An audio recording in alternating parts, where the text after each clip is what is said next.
प्रिय छात्र छात्राओं, सने भरा नमस्कार। आज हम लोग एक महत्वपूर्ण पाठ के संबंध में जानकारी हासिल करेंगे कि संवेदी स्मृति यानी सेंसरी मेमोरी क्या है और इसके कौन कौन से प्रकार होते हैं। आशा करते हैं आज का ये पाठ आप सभी छात्र छात्राओं के लिए लाभदायक और उपयोगी सिद्ध होगा। संवेदी स्मृति यानी सेंसरी मेमोरी वैसे संचयन स्मृति को कहा जाता है जिसमें सूचनाओं को सामान्यतः 1 सेकंड या उससे कम अवधि के लिए कोई व्यक्ति संचित करके रख पाता है। संवेदी स्मृति में उद्दीपनों अथवा वस्तुओं से मिलने वाली सूचनाओं को मौलिक रूप में ही संचित करके रखा जा सकता है। व्यक्ति इन सूचनाओं में कोई फेरबदल नहीं कर पाता है। संवेदी स्मृति के अंतर्गत किसी सूचना का मेमोरी ट्रेस या स्मृति चिन्ह लघुतम अवधि तक व्यक्ति के ब्रेन या मस्तिष्क में संचित होकर रहती है, जो अवधि लगभग 1 से 10 सेकंड तक की होती है। इस लघुतम अवधि के संचयन क्षमता के कारण ही संवेदी स्मृति को संवेदी संचयन अथवा संवेदी रजिस्टर के नाम से जाना जाता है। संवेदी स्मृति की अनेक विशेषताएं होती हैं। इन विशेषताओं को इस रूप में समझा जा सकता है, जैसे संवेदी स्मृति में कोई सूचना सामान्यतः अधिक से अधिक करीब 1 सेकंड तक ही संचित रहती है, अतएव यह स्मृति क्षणिक प्रकृति का होता है।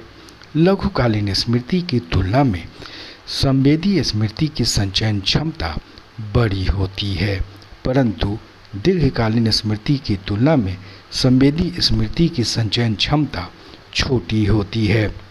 संवेदी स्मृति में जो सूचनाएं संचित होती हैं उन्हें हम इस रूप में समझ सकते हैं कि वे सूचनाएं सामान्यतः मौलिक होती हैं और उनमें किसी प्रकार का फेरबदल नहीं किया जा सकता है।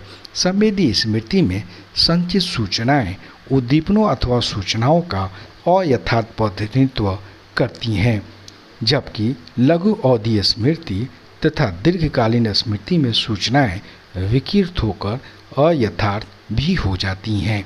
संवेदी स्मृति के प्रकारों के संबंध में नाइसर ने एक महत्वपूर्ण प्रयोग किया और बतलाया कि संवेदी स्मृति के 2 प्रकार होते हैं, जो क्रमशः प्रतिमा संबंधी संवेदी स्मृति यानी इकोनिक मेमोरी और प्रतिध्वनिक संबंधी संवेदी स्मृति अर्थात इकोहिक मेमोरी के नाम से जाने जाते हैं।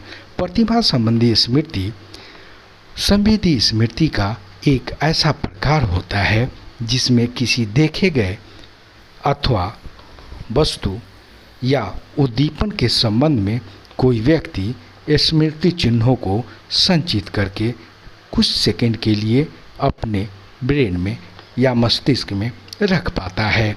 नाइसर के अनुसार प्रतिमा संबंधी स्मृति इकोनिक मेमोरी एक दृष्टि संवेदी स्मृति है, जिसके द्वारा व्यक्ति के सामने से उद्दीपन को हटा लेने के बाद उसका छवि या दृष्टि छवि कुछ समय के लिए व्यक्ति के मन में या मस्तिष्क में बना रहता है।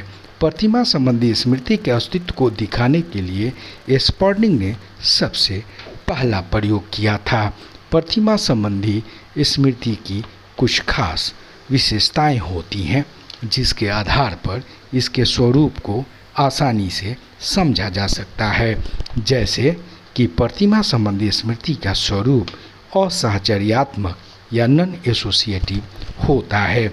मनोवैज्ञानिकों का मानना है कि सामान्यतः अभ्यास से स्मृति उन्नत होती है, परंतु प्रतिमा संबंधी स्मृति पर अभ्यास का कोई प्रभाव नहीं पड़ता है। प्रतिमा संबंधी स्मृति की विशेषता के संबंध में मनोवैज्ञानिकों का मानना है कि प्रतिमा संबंधी स्मृति की अवधि काफ़ी छोटी होती है। देखने की सामान्य अवस्था में प्रतिमा संबंधी स्मृति 1 सेकंड के चौथाई भाग अथवा 250 मिलीसेकंड तक ही बनी रहती है। अब हम प्रतिध्वनिक स्मृति के संबंध में जानने की कोशिश करेंगे कि प्रतिध्वनिक स्मृति किसको कहा जाता है। प्रतिध्वनिक स्मृति संवेदी स्मृति का दूसरा प्रकार होता है, जो प्रतिमा संबंधी न होकर प्रतिध्वनिक स्मृति होती है। प्रतिध्वनिक स्मृति में व्यक्ति किसी सुनी हुई आवाज़ अथवा श्रवण उद्दीपन चिन्हों को कुछ सेकंड के लिए या एक सेकंड से कम समय के लिए अपने मन या मस्तिष्क में संचित करके रख पाता है। प्रतिध्वनिक स्मृति एक श्रवण संवेदी स्मृति होती है, जिसके द्वारा कोई व्यक्ति श्रवण उद्दीपनों से संबंधित ध्वनि चिन्हों को 250 मिलीसेकंड तक अपने मन में संचित करके रख पाता है। प्रतिध्वनिक स्मृति के अस्तित्व को दिखाने के लिए अनेक प्रयोग किए गए, जिनमें माशारों का प्रयोग काफ़ी महत्वपूर्ण था। माशारों ने अपने प्रयोगों के आधार पर बताया कि प्रतिध्वनिक स्मृति की संचयन अवधि 250 मिलीसेकंड तक होती है। डार्विन, टर्वे और फ्राउडर ने भी अपने प्रयोगों के आधार पर प्रतिमा से भिन्न प्रतिध्वनिक स्मृति की विशेषता को बताने की कोशिश की है। इन लोगों के अनुसार प्रतिध्वनिक स्मृति की अवधि 2 सेकंड तक होती है।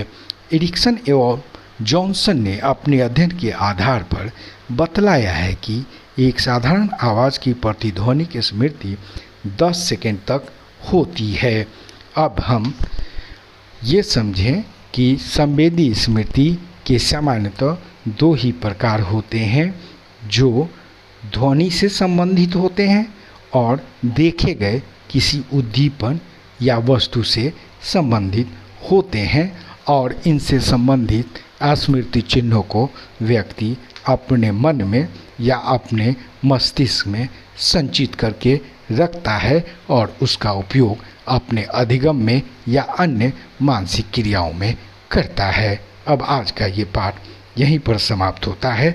आशा करते हैं आज का ये पाठ आप सभी के लिए लाभदायक और उपयोगी सिद्ध हुआ होगा।